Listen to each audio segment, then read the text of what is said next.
everyone. It's John Kent here, founder of In the Office. I'm joined by Adam Scory, our chief storyteller. Today, thought it'd be good to actually talk a bit about us and how we sort of met and get to know us a bit better. Adam, we met in January, I think it was last year, January or February at the Flexpo conference. It was Flexpo, yeah. Yeah, it's a long time ago. I know we very, very briefly met there, and then months later, I saw you had a post on LinkedIn saying you were looking for work and looking for a new challenge Yep. and something different. So that's pretty much how I just sent you a message and said, yeah, so I've got a new chat. Well, I think Want a something job? that's a new challenge. Yeah, yeah. It's yeah. I've got this. I've built this app that I'm selling and could do with someone with your skills, and it's a new area and can't afford to pay you, but would you be interested? And we had a couple of chats and it was great because you seemed to react really, really well to that. And I was, wondering what sort of made you so excited about the offer and then agreed to come and help out.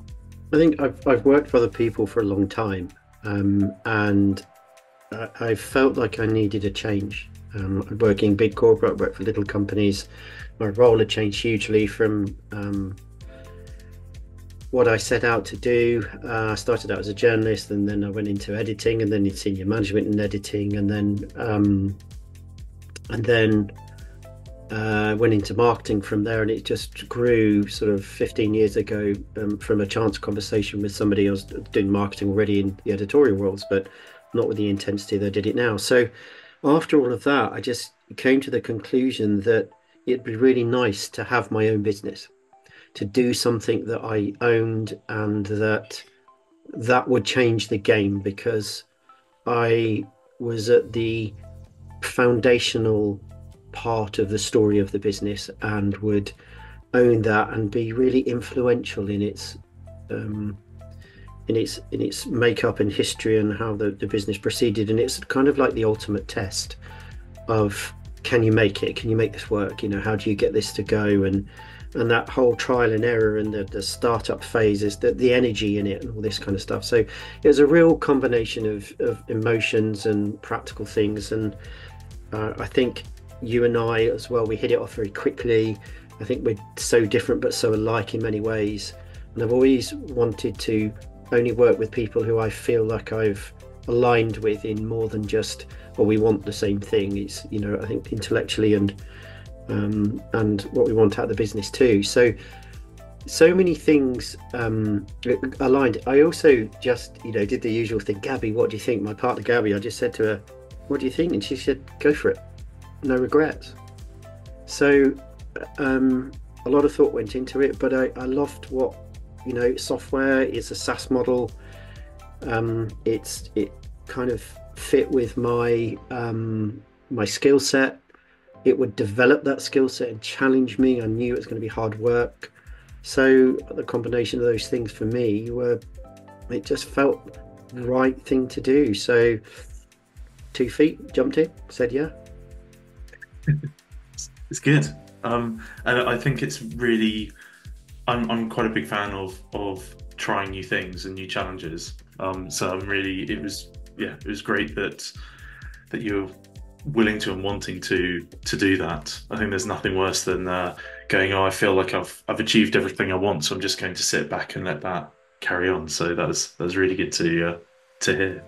Yeah, learning new things for me is a super important. You know how much I read or listen to audiobooks in the kind of attempt to expand my mind. Having two recent books, Atomic Habits and The Diary of a CEO. One thing is really, really abundantly clear is people who stop learning, you become old in not in the literal sense, but in the metaphorical sense. So and sometimes in the literal sense as well. If sometimes. If you're not challenging yourself, then for me it feels like you're sat still and then just watching the world go by, which is a bit of a shame, in my opinion. See, learning's fun, and that's the bit. But it's applying the knowledge as well. That's the fun bit too. Marketing is Mm. can be very creative. A lot of businesses calling us the colouring in department, which is anybody who's in marketing know that's the furthest thing from the truth these days, particularly if you're a digital marketeer. There's lots of analysis and maths and strategic planning and all sorts of things. So, but testing myself was a big part of that, and being able to make a difference in a way that I was on the ground floor at. That was probably the two biggest things, and not with. Because I think it's a bit of a fallacy that all startups succeed and all startups make their founders and the early adopters of those startups, the people who work there, like I am with you, make you wealthy very quickly, because it's just not true. If only it was true.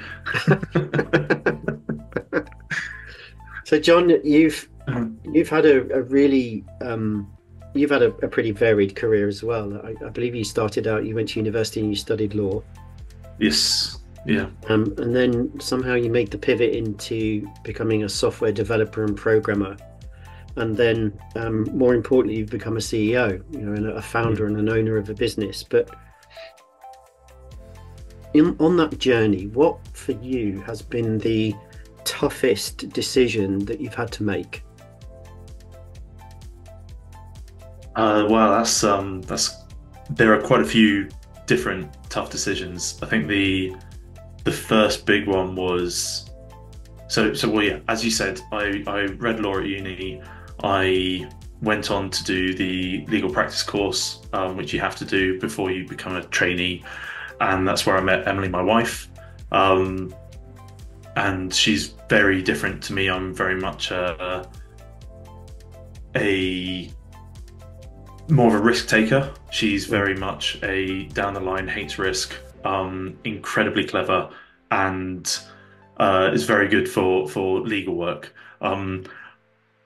I think part of the problem is that legal work is generally about advising around the different shades of grey. I'm very much I want it to work or not work. And I worked as a paralegal for about 4.5 years, and kept sort of thinking, well, at some point, I'm surrounded by people who love their jobs. Even Emily loved her job.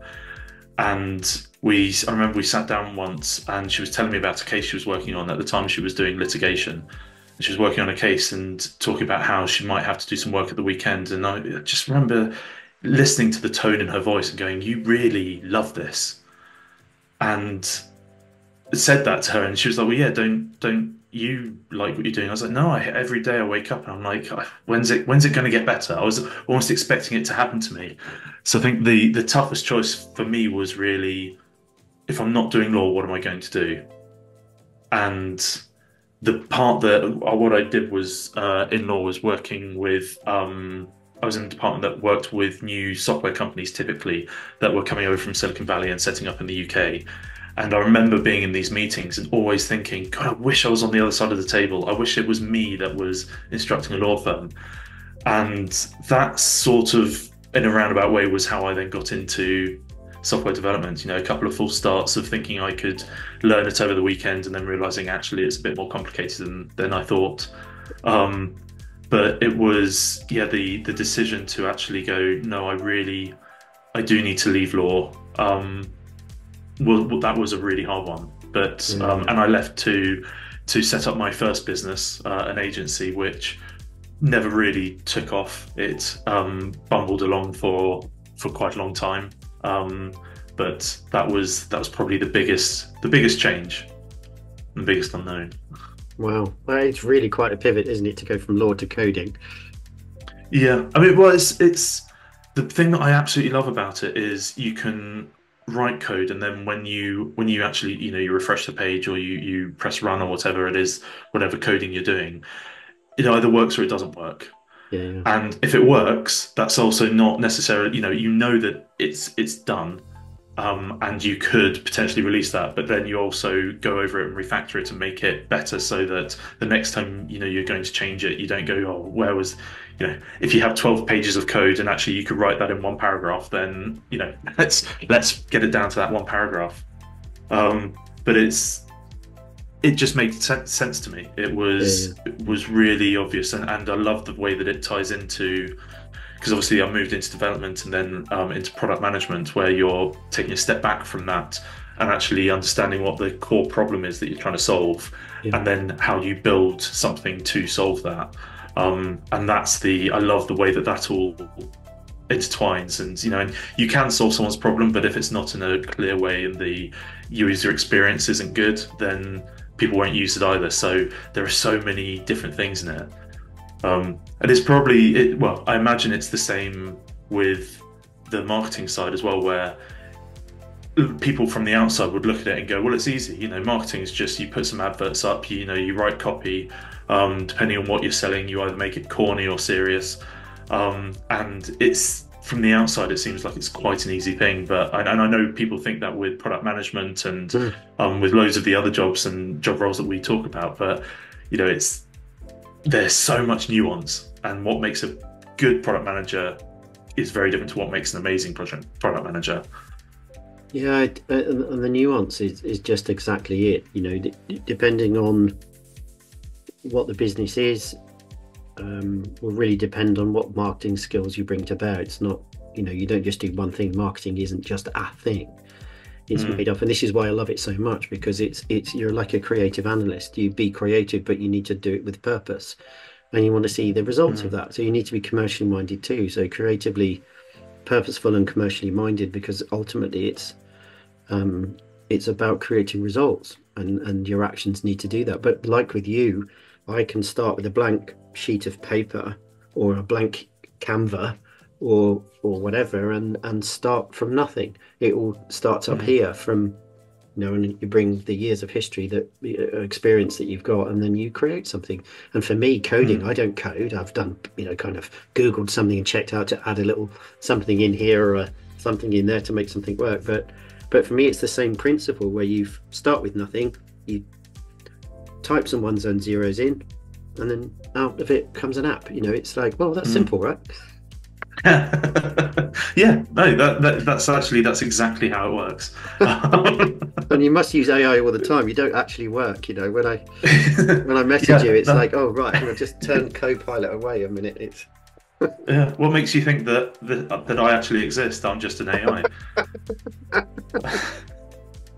Well, that AI paid for lunch yesterday, so. Well, yeah, you're very welcome. But I think one of the things that actually attracted me to you when I saw that you were open for work was, in your post you said you're open for something different. Yeah. And I know for me, at the beginning of the pandemic, I was looking for new roles, and for me it was I like a challenge of something different. I love to learn something else. Yeah. But like, were you slightly nervous? Because I know with Franklin Covey you were doing more consultancy stuff, and potentially, and correct me if I'm wrong, but not so much the sort of the SaaS marketing and sales and that sort of stuff. Was that easy to make the shift? Were you nervous about it? Was it just Well, prior to Franklin Covey, I'd worked for 2 SaaS businesses, and relatively young startup-y kind of modes. One very startup-y, is only sort of a few months old. So I'd had a lot of experience with those, and really loved the frisson, the energy, the kind of roll your sleeves up and muck in and do 27 things, because you have to start with. You don't come in with a pre-formatted ops division, marketing, sales and client services. It just doesn't happen that way. My work with Franklin Covey, they were a professional services firm, but moving into SaaS. Very, very smart company, great culture, easy people to work for. So no, I think the combination of all the skills from SaaS and then the learning from leadership, because it was a leadership development company primarily, really, and training and things. But so no, I wasn't really nervous. I think I've always suffered a little bit with imposter syndrome around every single role that I've done. That self-doubt that creeps in the hope that it makes you better, but it's maybe it's ego too, but there's an element of, well, this is really going to test my mettle. I wonder if I'm as good as I think I am. I was on the senior leadership at the last company. It was very responsible. They're very smart people I was working with. Beth and Jim and Paul Coates and Feroz and Curtis, Stephen, and you had to work at a certain level. So and it was tough sometimes. So yeah, that imposter syndrome, kind of is always sitting on my shoulder a little bit at times. But once you get into something, you get your dirt under the fingernails, things change. So not so much nervous. I don't really get nervous anyway with most things, apart from when I'm at the top of a ski slope. But other than that, I was really looking forward to the challenge, the learning, working with somebody new, doing something different, and almost starting with that fresh sheet of paper again and going, yeah, it's my opportunity. And it's that kind of realization. I still have these moments. I had one yesterday going, actually, I can do that because it's mine, in the sense that it's my responsibility to do that. And I take that very, very seriously. So why didn't I do that? I should have just done it. So, you have these little kind of strange moments at times, but yeah, it's one of the best things. Well, do we have fun? I think we do, because it's not fun, ha. We have a laugh and a joke when we get together, whether that's in London at our Opus offices, or yesterday we had our meeting in the beautiful Beaconsfield, in a pub there. Where you can't find a parking spot. Well, yeah, the hardest place to park in the UK, I think. And then obviously we had our Christmas do when we went and drove the Formula One cars, which was huge fun. So it's not like we have peals of laughter and our job is we're not clowns, but my fun comes from the work that I do and seeing the results of that, watching the work I'm doing with the SEO on the website and then seeing us rank a little bit higher. That's fun to me. Yeah. Weirdly, I am a bit of a nerd. That's fine. But yeah, it's fun.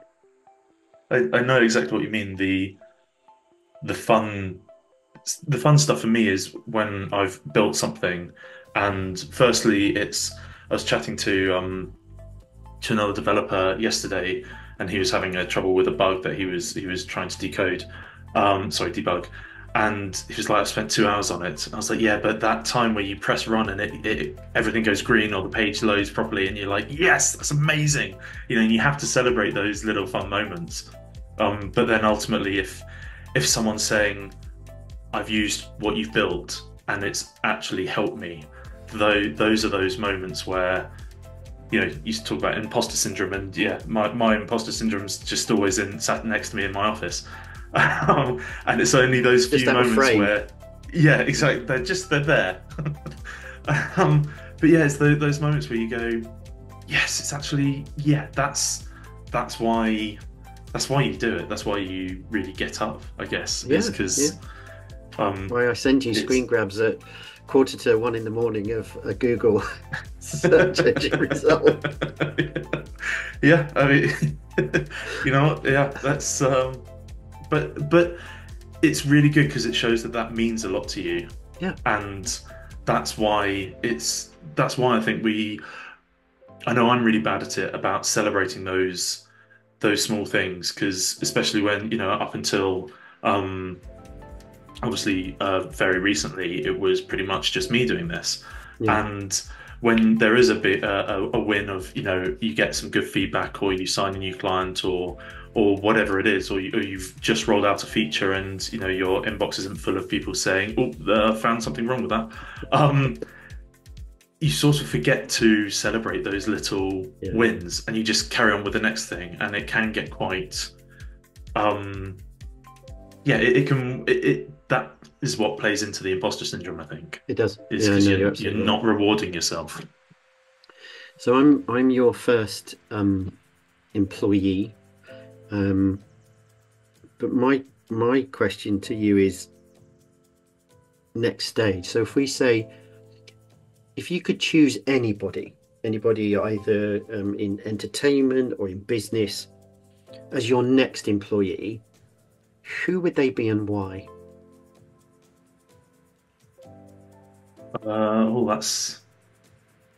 who'd be sitting with us at the board table and going, "I was there at the beginning, and Jon chose me because." Uh, that's a difficult one to answer because there are a couple of, or there are some people on that list that I can't talk about because we're sort of in those sorts of awkward negotiational parts. So if we exclude all of them, Yeah, and they'll know who they are if they watch this. yeah. If we exclude all of those people, um,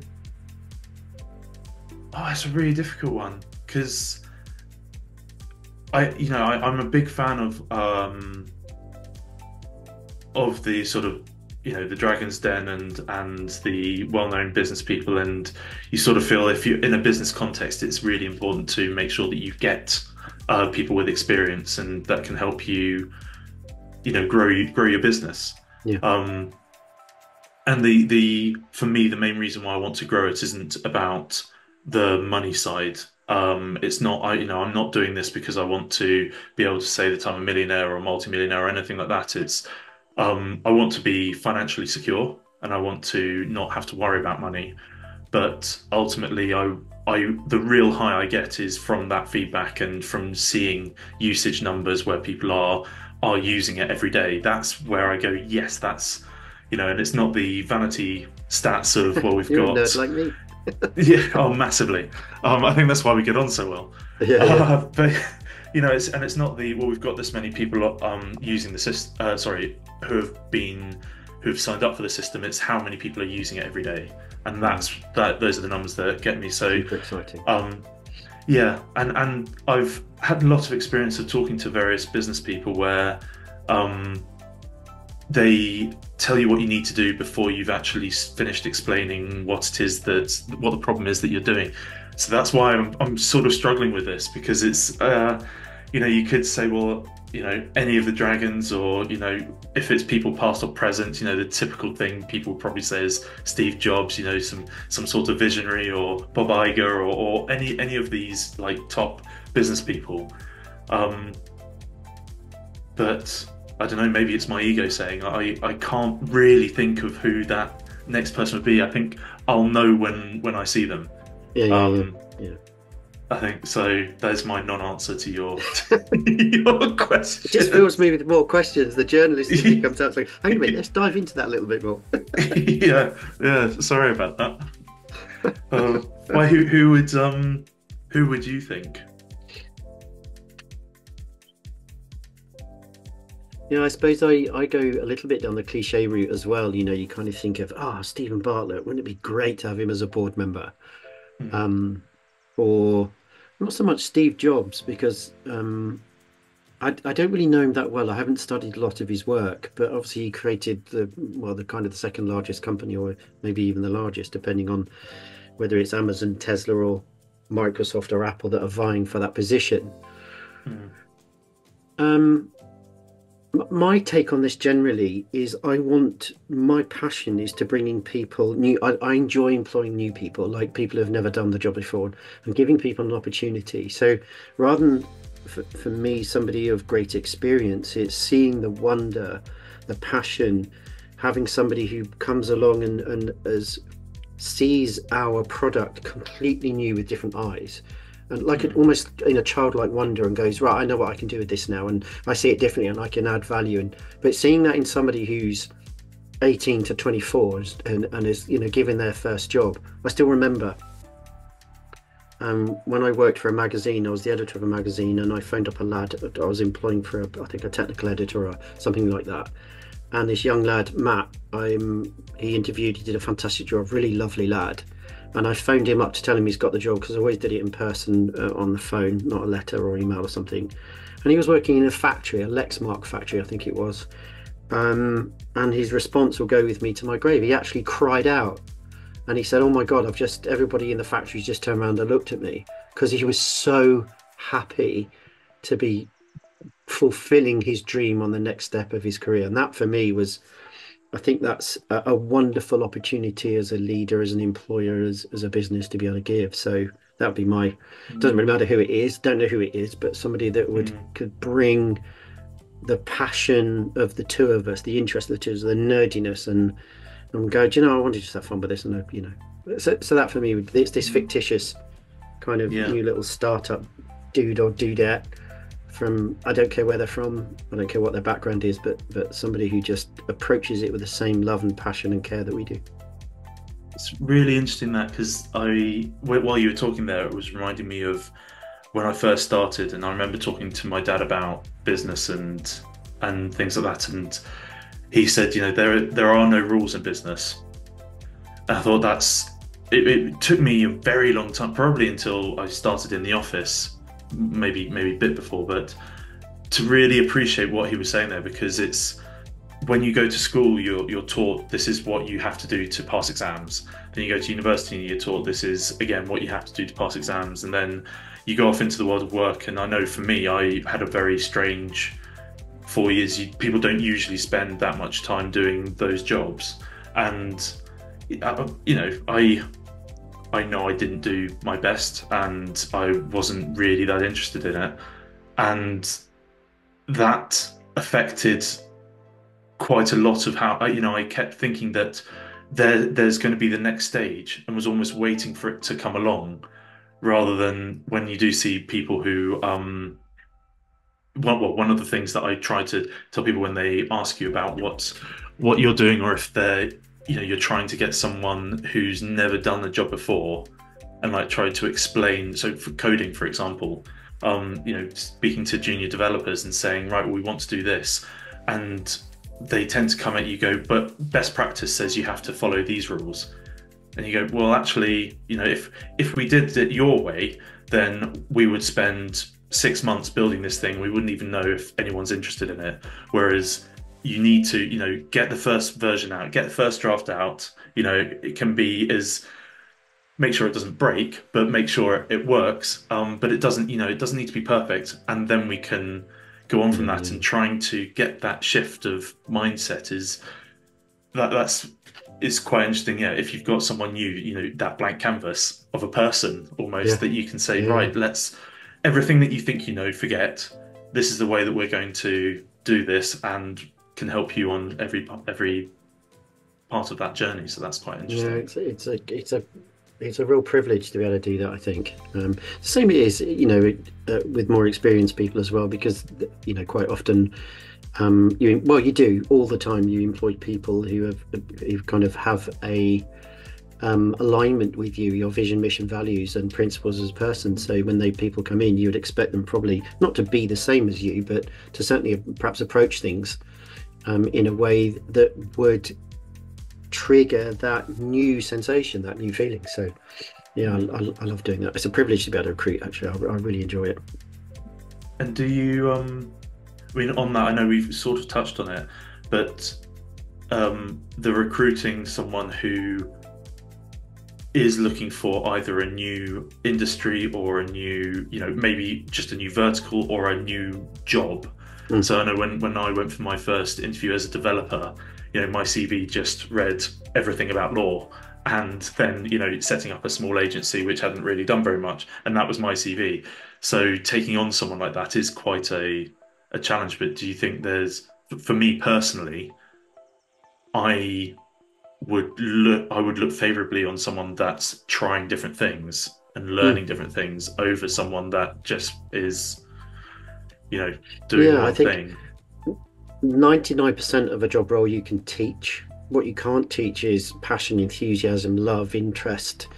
You can't teach that. You may be able to learn that over time, but quite often I think the way our education system works and the way we're teaching people these days is that there's such a divergency with where business is, and therefore there's a chasm in this expectation as well. So yeah, I think you can teach coding, you can teach marketing, you can teach designing, you can teach all sorts of things. But those kind of fundamental kind of elements about being in the business, the passion, that interest, that's what you go for first.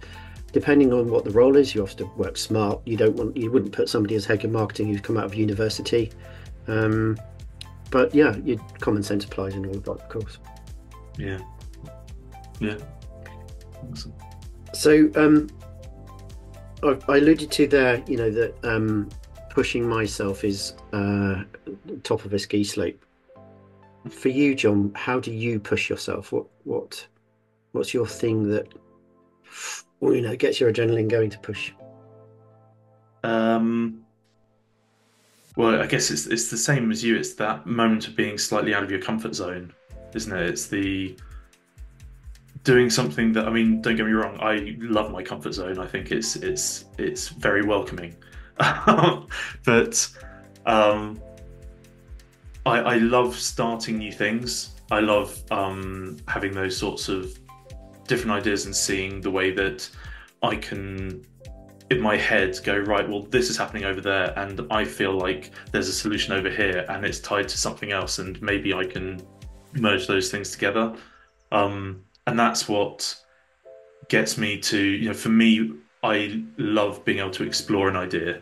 I hate just thinking about it. I want to make it physical. So if I've got an idea for an app or something like that, I will generally start messing around with some things and start building something. And more often than not, I realize halfway, well, after a couple of hours, this probably isn't going to work out as I thought. Um, but it's the trying something new and trying to solve a problem, really, that's what makes me really, get excited about something, I guess. I guess that's what you're sort of talking about at the top of the ski slope. Yeah, It's not just plain fear. It's I'm excited and a little uncomfortable. Yeah, exactly. Yeah, but and all you need is somebody just to give you that little push. In this one example that I had was my Gabby's mum, my partner's mum. I was on the green, and I was quite happy to be in my comfort zone to go on the green, and she said, "No, come on this way." So off we went to a blue or red, whatever it was, and I was like, rude words underneath my breath, but I went, did it, had the greatest fun, went back up again. So Yeah. but that's it, isn't it? Yeah. And in business, it's that kind of every slope. What you want is that adrenaline to get you to the top, and then that, oh no, you end up going back down again, but you always pick yourself back up and you go back up.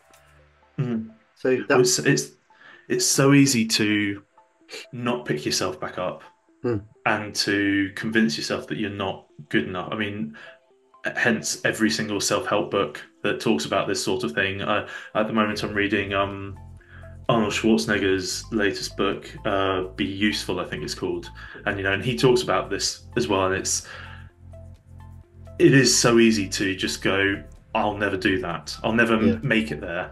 But actually, if you just try and do it. I've done talks, and at schools I did plays and performances and stuff, and I was always shaking with nerves beforehand. But I knew afterwards I'd feel great. And as long as you did performances which crashed and burned, did speeches, I've done lots of talks where at the end of it I thought, God, I'm even getting bored of my voice. So it's as long as you don't let that then dictate everything in the future. So if you're skiing down a red and you fall, you give it a go, because once you get there and once you do it, it will feel so much better. And then you'll look back and go, why was I even worried about that? Yeah, exactly. Yeah, epitomizes learning, doesn't it? Really, that whole analogy. Yeah, exactly. It really does. Exactly. I guess we've probably got time for one more question. Oh, do you have a question? Yeah, well, I've got another two. All right. Okay, let's do this one. Back to a business-related question for me then, Jon. Also, we've done lots of research. We're scaling our business. We're working hard on finding new ways to do things, and all the usual hiccups that brings. But from your perspective and your learning and from where you're sat now, what do you think the biggest obstacle or challenge to businesses are right now?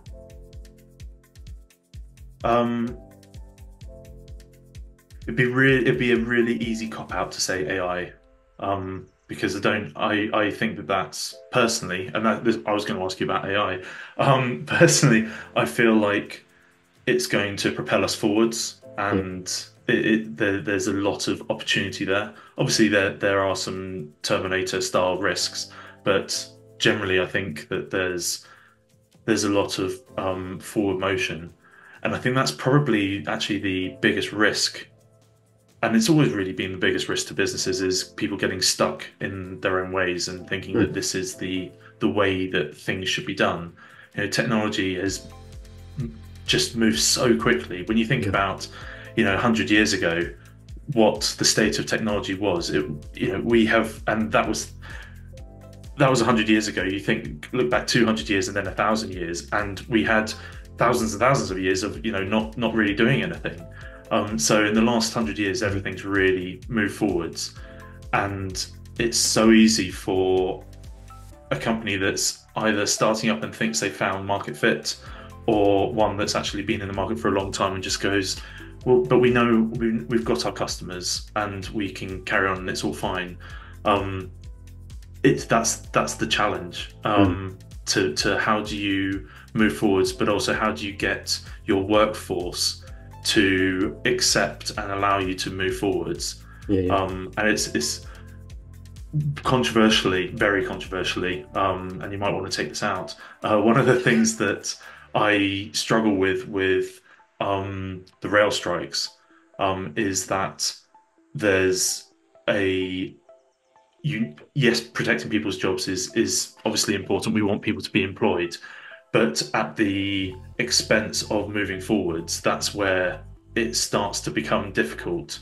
yeah, yeah, And yeah, with a private company, if you had the whole workforce saying, well, we're basically holding that company to ransom, saying we're not working, we're striking, that company would actually fold. And mm, it's different with the rail. So it's as long as if people can be redeployed or retrained, that's brilliant. But you need to kind of allow the technology to help us move forwards and make better decisions and make, dare I say it, the world a better place. yeah, yeah, absolutely. Yeah, I mean, what are your thoughts on that? I I think this continual. I mean, I started one company and they said, I asked them what the objective was of the role, and they said we've got to grow by 100% this year. And my first question was why, and then how. Mm, Um, so is this constant chasing of, right, we've got exponential growth exponentially. You just like, mm, well, seriously, one or two companies are able to do that. I'm reading a book at the minute, Lost and Founder, by the guy who set up Moz, and he did have growth, 30% year on year or something. So he had 100% growth over 3 years. That seems sustainable. But it's this whole kind of rush to make so much money, and that's all mm. that counts. So, and that for me is, I think that's daft. So I think that's one of the biggest challenges we face is almost like a realignment of, and that may be a naive statement, I get it, but the realignment of actually, if Panasonic famously had a business plan that's 90 years long, maybe that's a Mm. bit on the other extreme. But still, for me, Yeah. there's grow. Will a business grow if you treat a business like an acorn and let it grow into sapling stage and then tree and then giant oak? Is that better Mm. for the long term than trying to miss out those stages? Are you creating just holes in your foundation? So that for me is probably the biggest challenge I think we face in many ways. And that's probably a bit more of a hangover from like the dot-com boom stages and VCs, where it's, we want 10x growth Yeah, because we've invested however much money, and it's all short-term growth, as you say. It's the let's just make money and get out so that yeah, we as investors can make our money. And I've seen one or two sort of angel investors who are now saying we actually want to invest for the long haul. We want you to make a business which will survive. So yeah, don't cut corners now, get it yeah, right, yeah. and move on. Grow it It's slowly. Yeah, grow it slowly with purpose and for the long term. yeah. So we touched on it very briefly there, about AI Mm. and how you think. Well, I guess my question is, how do you think it's going to change the world of work? Uh, I think at the minute it's in that phase where only people who really love it are going to get it and want to use it. You know, other programmers and other people who've maybe been using AI and can manipulate AI to do what it needs. I think for the vast majority of people, it's still not quite at the phase where you can go tell it to do something and it generates it for you. So, you know, as humans, we can be fundamentally lazy, right? What is it that Bill Gates used to say? I love employing lazy people because they find shortcuts for things. And my take on AI should be that I should be able to just tell it, right, write me a blog that's about this, this, this, and this. It's this long, and it includes this. And go and find me some pictures, and then write it in a nice casual way, blah, blah, blah. Just tell it what to do, and it goes, does it, and does it in 25 seconds.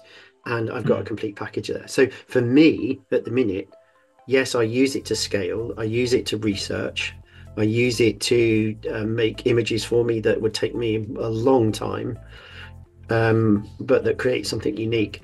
But it's still not got quite that usefulness yet, or convenience factor.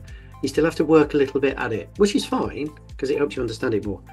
And I think what will happen is that it will start be plugging into things, and people will be able to change the interface so that you can use very simple prompts or voice guided prompts just to go. So it almost becomes a bit like an employee. It's like, can you go do that, please? You know, when you start going into putting that into a machine that moves around and starts to then interact with the physical environment, I personally can't wait to see that happen. There may be, you know, what is it, Isaac Asimov's 3 laws, but I don't know. I don't quite have that fear. I think there's too much Hollywood and kind of. I think it's an oversimplistic look at AI tech generally. But what it will do is it will change the face of work. I'm hoping it will change the face of education, particularly because that needs such a radical overhaul. It's unbelievable, and potentially government and politics as well. But I think it's very, very exciting. I think it's new. It's fresh. I don't have the fear. I have more frustration because it doesn't quite do the things that I want it to do at times. But I think. My kind of hope is that, you know, humans get into this is where the nerd herd is. I'm going to start to appear at the front of that herd right now. The Star Trek, and as the words come out of my mouth, I go straight. Why am I going to say this? Yeah. But the whole concept about for me, Star Trek is about expanding the human mind through exploration. The concept of money and the acquisition of wealth and all this kind of stuff is daft. We don't need wealth. You know, if we go, actually, why don't we all? And it's a very simplistic, naive way, but I just love that concept of going, what would happen if aliens landed and we go, oh my goodness, we're that small in the cosmos. We should be thinking about other things than how much money we can make and how much, you know, how many cars we can acquire, or, you know, I've got a Rolex watch. Instead, it's about, okay, what truly is that humans put on this planet for? So that for me that's a much more existential question, admittedly, but I think that's super exciting. That's what I'm sure I read somewhere that everyone who's been in space has come back saying that they can't believe how small and pathetic our like border disputes are. You know, there is so much more out there. We're nothing in comparison. So we should actually all just There's a human construct, all of it, isn't it? I mean, you know, considering this is a dangerous comment to make, particularly in these current political and worldwide circumstances you find yourself in. But a man drawing some lines on a map to say this is yours, or people, a committee, a government saying this is ours, seems a little bit daft. Rather than drawing lines to stop things, we should be opening doors to allow things to happen.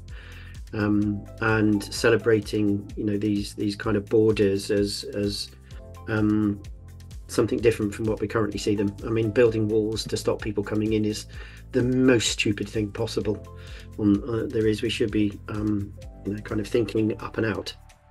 I think Elon Musk has got that bit right. Let's go and explore the stars and really see where human ingenuity and science can really go, and explore the oceans. I think expanding the human mind through exploration and learning that's the human future, not amassing immense wealth. You know, Elon Musk wanting $54 billion as a pay packet. Why? Anyway, If I was in Yeah. these shoes, I I'd mean, probably want the same. But I mean, I have to say I do have issues with exploring the oceans. I've seen the Meg, and I know what happens when you do that, and not for me. yeah, yeah, yeah. I get that, or Godzilla, or the Yeah, kaiju. yeah. All of these, the warnings are there. Well, life imitates art so often, doesn't it? I mean, look at the mobile phone. I think Captain Kirk was responsible for that, or Gene Roddenberry, really. Yeah, I And the do miss the tablet. 90s. I miss my flip phone. I really do. It was really cool. Or Yeah, the it was Matrix. brilliant. That's just Yeah, well, switched off probably 70% of the listeners. well, that's all right. I mean, I was going to say when the Matrix came out, I remember so many people breaking off the arms of their sunglasses so they could do the Morpheus Oh yeah, like sunglasses, and of course Paz. they would always fall off. Yeah,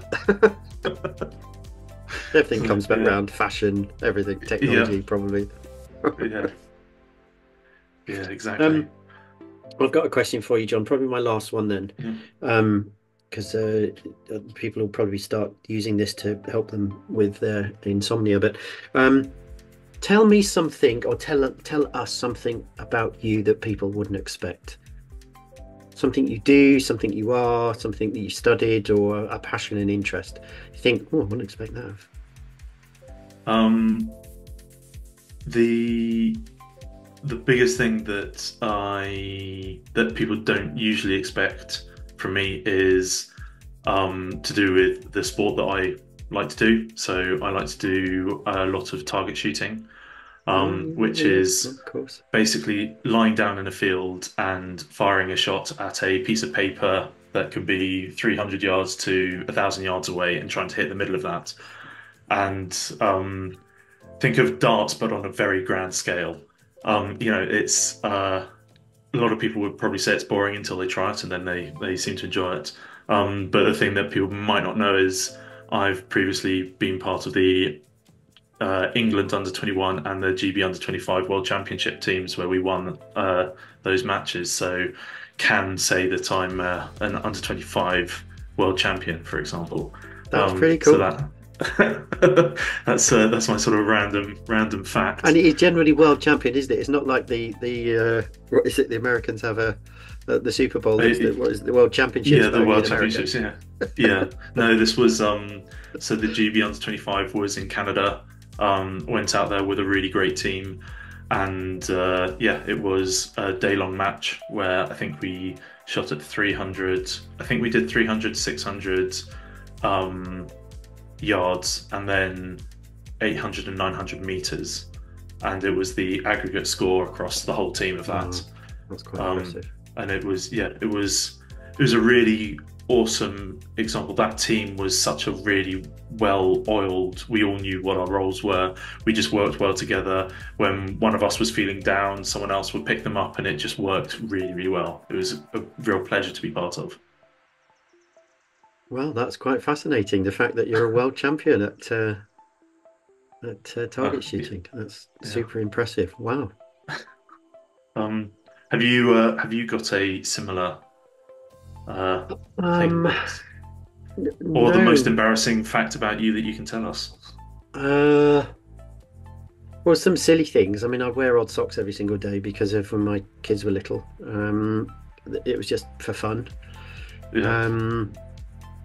Something they don't know. My dad's a vicar, but that's not really me. I'm the son of a preacher man.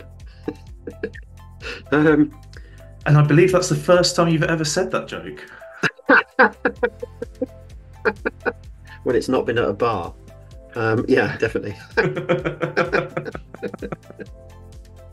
No, I'm a massive science fiction fan. But I wanted to become a paleontologist. That was what many years ago when I was at university, I studied applied geology with the aim of becoming a paleontologist because I wanted to be Dr. Alan Grant from Jurassic Park. I can see it. Wanting wanting to be that person. Yeah. The Oh, old wow. dinosaur studying old dinosaurs. Yeah. Yeah. So you didn't want to be Ross from Friends? No, funny enough, not. It always went over my head that he was a paleontologist, but Yeah, unfortunately, it's either you either go into teaching or studying or field study or something along those lines. It's a very hard life. Mm, So instead, I thought about going to exploration geology, where obviously it's like a rock star of geologists, but mm, you end up working for petrochemical companies generally, and I didn't want to do that. So, mm. but yeah, no, my life's fairly normal. That's yeah. Well, no, I didn't know that about you. That is actually quite interesting. Yeah, Um, yeah. well, yeah, I guess that's a good time to sort of sign off. It's And been fun. It I really mean, has. yeah, it's. I know we said we were going to be more talk about more personal things, and it's been mostly sort of our view on business. But I guess that's also what the podcast is meant to be about. So, really interesting. Yeah, Adam, thanks, thanks Jon. very much. I enjoyed those questions. Thank you too. Yeah, thanks.